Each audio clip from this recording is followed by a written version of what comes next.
Still deciding which exemplar you want to play in the upcoming mmorpg Mirandus? Stick around because in this video we're going to be talking about 5 more different types of exemplars, and that's going to cover all of the dwarves. So if you like playing dwarves in games, then this video is for you. But before we get into that, first, my name is Stuyo, and if you like Mirandus, then go ahead and subscribe to my channel because that's all we talk about here.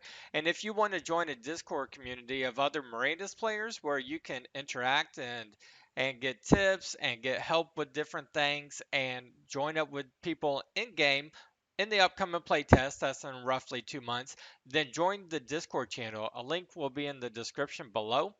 But let's dive on into the dwarf exemplars. So at this point, we've already covered the human exemplars and we've covered the orcs, and this video is going to be all about the dwarves. Similar to the orcs, there's going to be 5 different types of dwarves. There's 2,000 of each kind, so there's 10,000 dwarves total. That is less than half of what the humans had, and it's the equal amount of what the orcs had.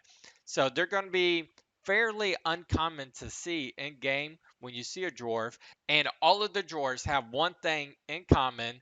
They are specifically good at mining and slash or blacksmithing. So mining and then using the material that you get from the mines, right? And we're going to learn more about that in this video. So let's see what we have here. All right, the first dwarf we have on the list is the conveyor. These are possibly one of my very favorite dwarfs because while they are very good at specifically mining, they would be good at any gathering team or just solo gathering. So if you want to be a gatherer, not quite sure what you want to gather yet, or you just want to go out there and collect things, these guys could be for you. They get a bonus to carrying weight. Everybody is going to be limited on how much you can carry, and out of every exemplar in the game, these guys specifically will be the ones if you have max bags, max stats, all of that, these guys could carry more than anybody else.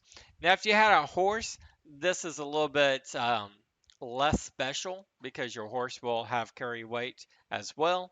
But as in with all the drawers, these guys would specifically be great at mining because you most likely can't bring your horse down into the mines with you.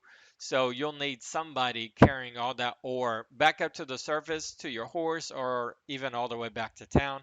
That's where these guys would shine. So if you had a conveyor on your mining team, you could have other drawers that we'll cover next be the ones mining. These guys carry it back to up to the surface to a team of horses who bring it into town. But that would be the most efficient way to use these guys if you had a whole team of people. But even if you're just solo, like the less you have to go back into town to sell everything, the more time you're saving to be leveling up, to be collecting more. And so, no matter what, these guys are going to be very time efficient, I would say. Not quite cost efficient, but time is money in some senses. But the less you have to travel back and forth to town, the more time you have to gather materials, which means you'll be making more money and be leveling up faster because you got to make less time going back and forth, right? So I really, really like these guys. And it's just kind of a quality of life feature. But that's pretty much it. Very straightforward. Bonus to carrying weight. Useful for gathering wood, for gathering potion supplies, good for gathering food, good for gathering whatever you're gathering out there. All right, and then moving on to the Deep Mountain Clan. These guys can see in pitch black interiors. All right, so I do want to start off by saying out of all of the drawers, these are my least favorite because they have the least amount of utilities. There's a couple of things I want to mention about this. So first of all, the most scariest, dangerous monsters that you're going to face would probably be in caves and dungeons. So I could see this being useful. And if you're solo, especially if you're solo, you'll be able to wander around caves and dungeons without having a torch.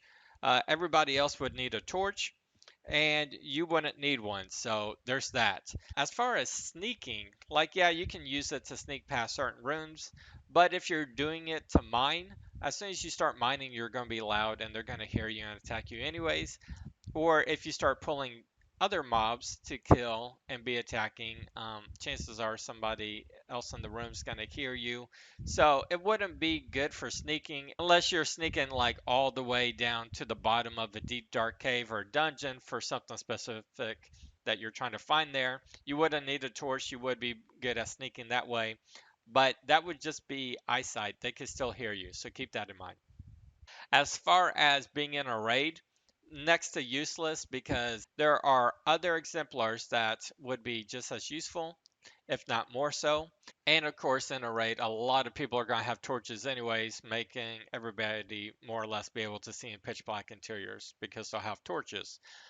So you wouldn't be too good of a use there. The only good use you would be is as a scout, scouting upcoming monsters.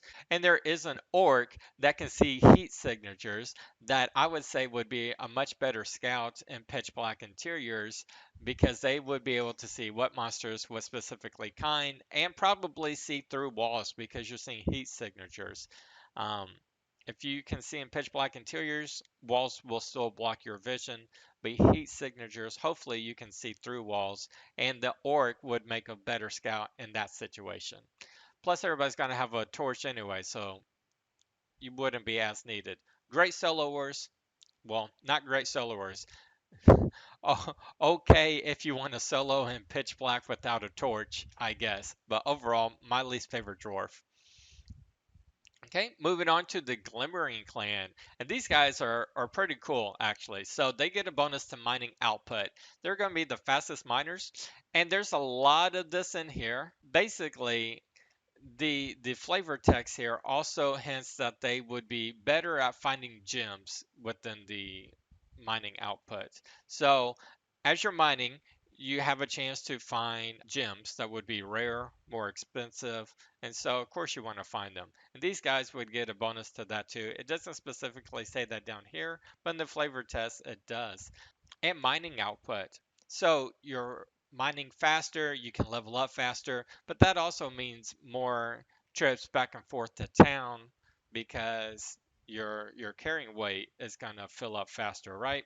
But yeah, these guys are really cool because faster mining and more likely and be able to faster find gems, which would sell for more money, right? And then you got the hollower.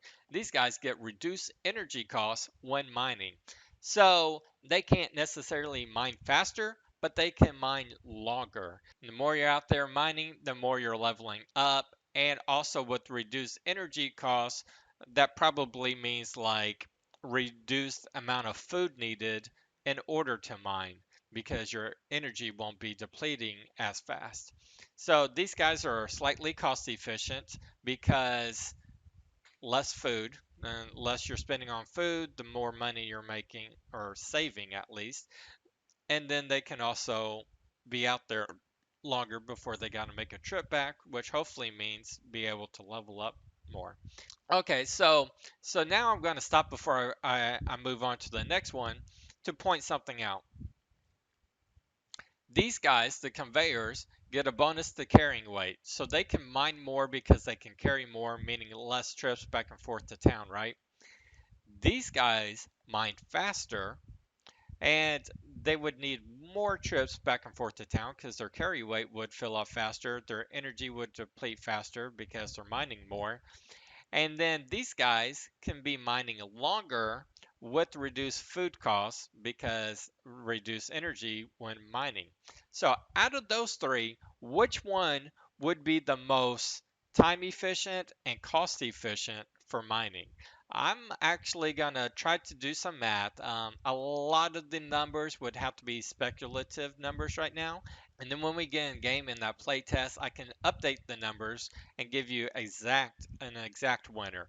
But what I'm going to do is I'll explain more about this in that video. But I'm going to compare the Hollower to the Glimmering Clan to the conveyor, and I'll set like a set price for iron ore, a set price for food, a set time for mining, and a set time for traveling back and forth. And we'll see which one of these would be the most efficient, which one could make the most money the fastest, which one, does what the best, because they all would be good miners, but in different situations. And of course, once you put them all together, it would be very, very efficient. Okay, but moving on to the next one, and because I'll go into detail in that video, but again, subscribe to my channel so you don't miss out on that video and see which of those three dwarves would be the most cost efficient one to buy. All right, so the Iron Shaper, and these guys get reduced energy costs when blacksmithing. So these are the only ones that wouldn't specifically be good for mining, but of course, you blacksmith with the iron ore that you get from mining, so it's still very, very related and would make a good team with the other drawers. They mine, these guys use the material from the mine. So this would be blacksmithing. That'd be things like weapons, heavy armor, and metal, basically. So we have the anvil. Anything you'd use with the anvil, these guys would be very useful because pretty much everybody's going to be using a weapon of some type, and most weapons would require metal, probably not bows, but most your melee weapons, and then heavy armor. And I think a lot of people would be wearing heavy armor because goblins hit hard and you don't want to die, right? So you might be wearing heavy armor if you go out there. And these guys would be the best blacksmiths in the game. Reduce energy costs. That means they can blacksmith more, level up faster, be the best blacksmith in the game. You'd go to a dwarf. And that's typically what you think of a blacksmith as a good, hardy, dwarf looking guy doing it, right? And again, this is going to be a shorter video, especially compared to the humans, because there's only 5 drawers. And the next video is going to cover the halflings, and then we'll follow up with the elves. We already covered the orcs, and we covered the humans. All right, so that's it for the drawers. Was there a specific one that you liked? Let me know in the comments below which dwarf was your favorite, or if you've already gotten a dwarf exemplar. Remember, exemplars are going to be the only requirement to get into the playtest, permanent playtest, where you can start earning Materium already. That's going to be at the end of quarter 1 of this year. So that's roughly 2 months from the time I'm posting this video. And if you're still not quite sure which one you want, then check out this playlist because I have what exemplars are. I have humans so far. I have orcs. I have dwarves now. And then I'll have the other races coming up after this video. So after this, we still have to cover halflings and then elves. Thank you all for watching this video, and I'll see you in the next one.